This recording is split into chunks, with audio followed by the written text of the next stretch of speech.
皆さん、こんにちは。森です。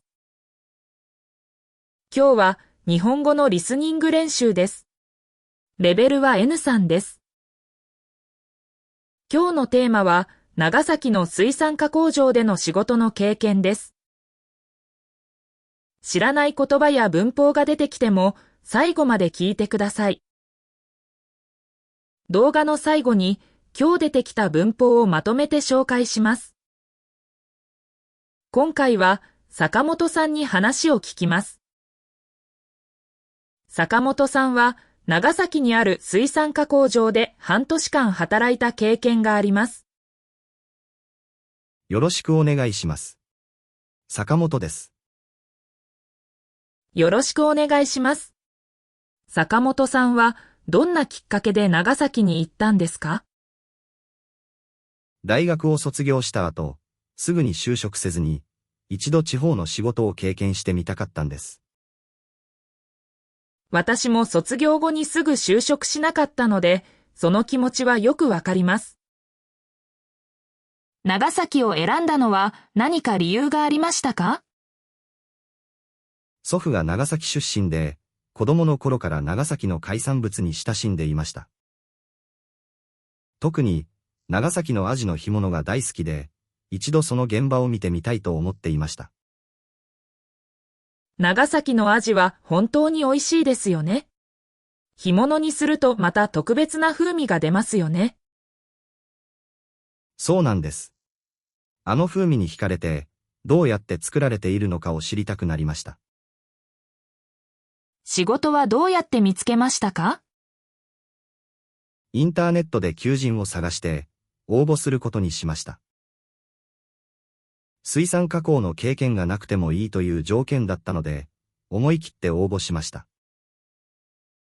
経験なしで飛び込むのは勇気がいりますよね。そうですね。でも、若いうちに挑戦しておかなければと思って、決意しました。採用が決まったとき、どんな気持ちでしたか？嬉しかったですが、同時に不安でもありました。食品を扱う仕事ですから、失敗が許されないというプレッシャーを感じました。食品の仕事は衛生管理の面でも責任が重いですよね。はい。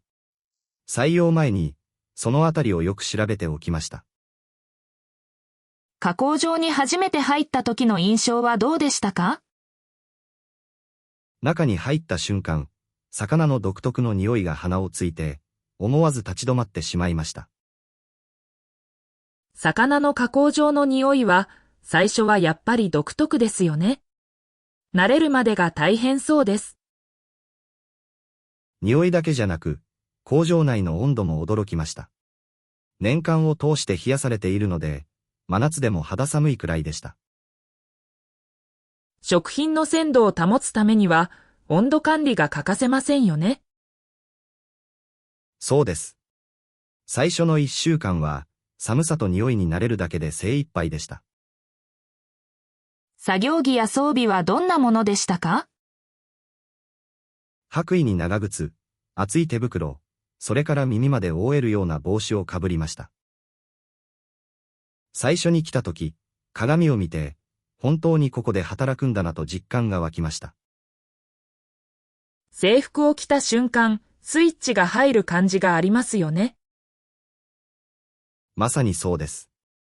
服を着替えると、気持ちが仕事モードに変わりました。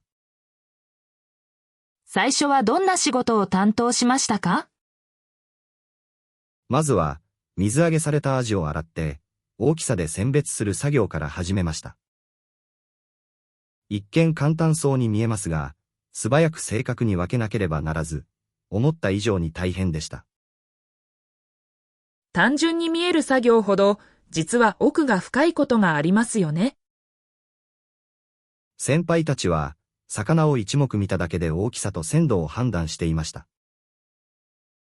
熟練した目というのは、本当にすごいですよね。私には全部同じに見えていたのに、先輩の目には一匹一匹が違って見えていたんです。選別の次はどんな作業に移りましたか？ 2 週目からアジの鱗を取って内臓を除く下処理の作業を教えてもらいました。それはなかなかハードな作業ですね。慣れるまでは本当に苦労しました。包丁の使い方がうまくいかなくて、最初の頃は失敗ばかりでした。失敗ばかりの時期は誰でも通る道ですよね。そう言ってもらえると少し気が楽になります。当時は自分だけが不器用なんじゃないかと悩んでいました。包丁の使い方はどんなところが難しかったですか？魚の骨に沿って刃を入れることが一番難しかったです。力を入れすぎると身が崩れてしまうんです。適度な力が減って文章で説明するのが難しいですよね。体で覚えるしかない感じがします。まさにそうです。先輩の手元を何度も見て、真似しながら少しずつ覚えていきました。初めてうまくできたときはどんな気持ちでしたか？思わず先輩に店に行きました。先輩は、やっとできたなと一言だけ言いましたが、それだけで十分でした。職人の世界では、そういう短い言葉が一番嬉しかったりしますよね。はい。むしろ、長い言葉よりも、その一言に重みを感じました。加工の仕事全体として一番きつかったことは何ですか？肉体的にきつかったのは、長時間立ちっぱなしで同じ動きを繰り返すことでした。精神的には、毎日こんなに魚と向き合う仕事が自分に向いているのかと、何度も考えてしまいました。向いているかどうか悩む時期は、新しい仕事を始めた人なら誰でも通るものですよね。そう思えるようになったのは、半年経ってからです。当時はそんな余裕がなかったです。そんな時期を乗り越えられたのは何かきっかけがありましたか？ベテランの先輩に、この仕事に慣れる前に辞めようとする人は多いが、慣れてからが本当の面白さだ、と言われました。その言葉は胸に刺さりますね。大事なことを教えてくれた先輩ですね。その言葉があったから、もう少しだけ続けてみようと思えました。その先輩は他にどんなことを教えてくれましたか？魚の見方や鮮度の判断の仕方を丁寧に教えてくれました。目の色やエラの色で鮮度がわかるということも教えてもらいました。目やエラの色でわかるというのは知りませんでした。料理するときにも役立ちそうですね。そうですね。加工の現場で学んだことは、日常生活にも活かせることが多いと感じました。仕事に少し慣れてきた頃、何か変わったことはありましたか？3ヶ月目くらいから、周りを見る余裕が出てきました。それまでは自分の作業だけに必死でした。周りを見る余裕が出たとき、先輩たちの動きのスムーズさに改めて驚きました。自分に余裕ができてから初めて、周りの凄さに気づけるというのはよくある話ですよね。先輩たちは手を動かしながらも、ライン全体を常に把握していて、何か問題があればすぐに気づくんです。全体を見ながら自分の作業もするというのは、経験を積まないとできないことですよね。その先輩のおかげで、私も意識して周りを見るようになりました。仕事の中で初めて自信を持てた瞬間はどんな時でしたか？4ヶ月目に入った頃、工場長から、坂本、そのラインを任せる、と言われた時です。それは嬉しいですね。任せてもらえるということは、認めてもらえたということですから。その言葉を聞いて、やっと自分もここの一員になれたんだと感じました。入った頃と比べて、自分が一番変わったと思う点はどこですか？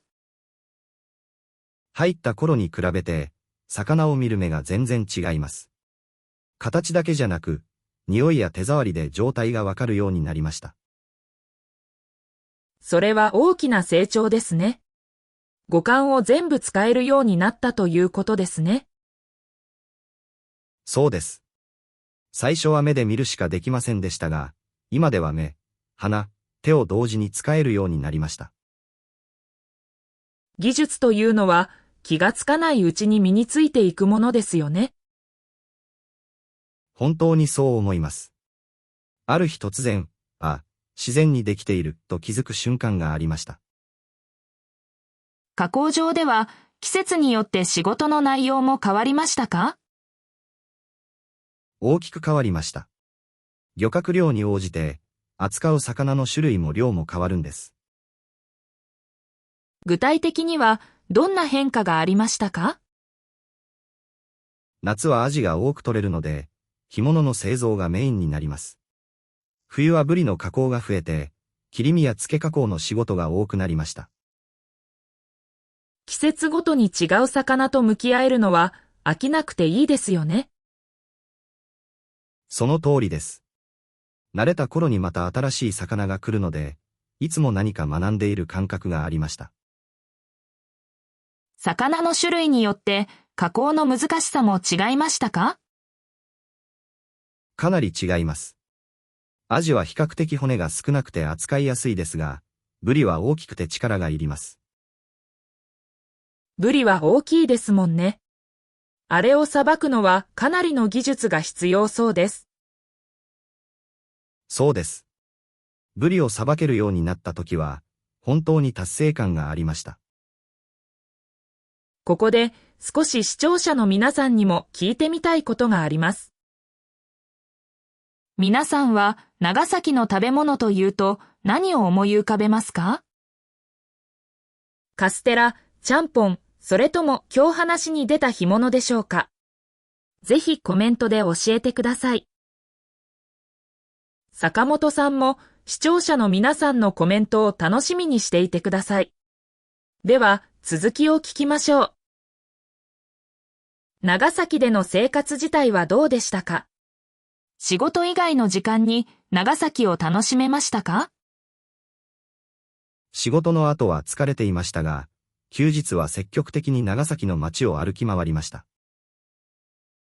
港の近くに住んでいたので、朝は漁船が戻ってくる様子を見ながらコーヒーを飲んでいました。それは最高の朝の過ごし方ですね。私もそういう時間を持ってみたいです。漁師さんたちが魚をおろしている様子を見ながら、その魚が自分の加工場に来るんだと思うと、仕事に対する見方が変わりました。漁師さんから消費者まで自分がそのつながりの一部なんだという意識ですよね。そうです。その気持ちを持てるようになってから、一つ一つの作業の意味が変わりました。仕事のやりがいを一番感じた瞬間はいつでしたか？地元のスーパーに行った時に、自分が加工したアジの干物が棚に並んでいるのを見た時です。自分が作ったものが店頭に並んでいるのは本当に感動しますよね。思わず写真を撮ってしまいました。その写真は今でも大切に保存しています。その写真には坂本さんの半年間の努力が詰まっていますよね。その棚の前に立って、長崎に来てよかったと心から思いました。長崎の食文化について働く中で新たに気づいたことはありますか？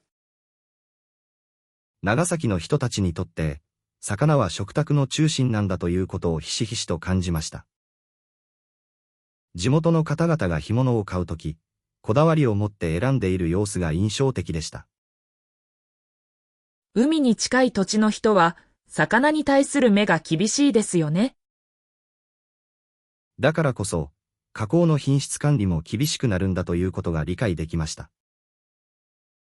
消費者の目が厳しいことが、作り手の技術を高める力になるんですよね。全くその通りです。あのお客さんたちの目に恥じない仕事をしようと、自然と思えるようになりました。長崎の食材の質についてはどう感じましたか？水揚げされたばかりの魚を触ったとき、その弾力と冷たさに驚きました。東京のスーパーで売っているものとは全然違います。新鮮さというのは産地でないとわからない部分がありますよね。長崎の海だからこそ、あの鮮度と美味しさが生まれるんだということが身をもってわかりました。難しかった点と反対に仕事をしていて楽しいと感じた瞬間も教えてください。同期の仲間と一緒に休憩室で話す時間が、一番リラックスできる時間でした。みんな違う地域から来ていて、いろいろな話が聞けて楽しかったです。仕事の同期というのは同じ苦労を共有しているから特別な絆がありますよね。そうです。今でも連絡を取り合っている仲間が何人かいます。仕事で一番印象に残っていることは何ですか？年配の職人さんが包丁を砥石で研ぐ姿が今でも頭に残っています。毎朝、作業が始まる前に自分の包丁を丁寧に研いでいました。道具を大切にするのが仕事の基本だと言っていました。その言葉はどんな仕事にも通じる大切な考え方ですよね。その方の仕事ぶりを見ながら、私もそういう職人になりたいと思いました。半年間の仕事を終えて長崎を離れる日はどんな気持ちでしたか？正直、思っていたよりずっと辛かったです。仕事はきつかったのに、いざ去るとなると離れたくないんです。苦労した場所ほど愛着が湧くものですよね。最終日、先輩たちが見送りに来てくれたとき、思わず泣いてしまいました。半年でそれだけ深い関係が築けたということですよね。先輩たちのおかげで、私はここまで成長できたと心から思います。今、その経験を振り返ってみて何が一番大切だったと思いますか？辛い時に、辛いと感じながらも続けることだと思います。やめようと思いつつも、もう一日だけと言い聞かせながら通いました。その一日一日の積み重ねが半年後の自分を作ったんですよね。やめたかったわけではないですが、続けることが辛かったです。でもその違いを理解するのに時間がかかりました。やめたいとは違う、でも辛い、というのは繊細なところですよね。その繊細な気持ちを分かってくれたのも、先輩でした。これから食品加工の仕事に興味を持っている人へ、アドバイスをお願いします。まず、最初の1ヶ月は本当に大変なので、辞めたくなっても3ヶ月は続けることを目標にしてほしいです。3ヶ月経つと、自分でも気づかないうちに体と感覚が変わっています。それからが本当のスタートです。3ヶ月という具体的な目標があると頑張りやすいですよね。それから、食に対する興味は必ず強みになるので、食べることが好きな人には向いている仕事だと思います。確かに自分が扱うものへの愛着があれば仕事への向き合い方が変わりますよね。坂本さんが言った長崎の干物が好きだったという話もまさにそれですよね。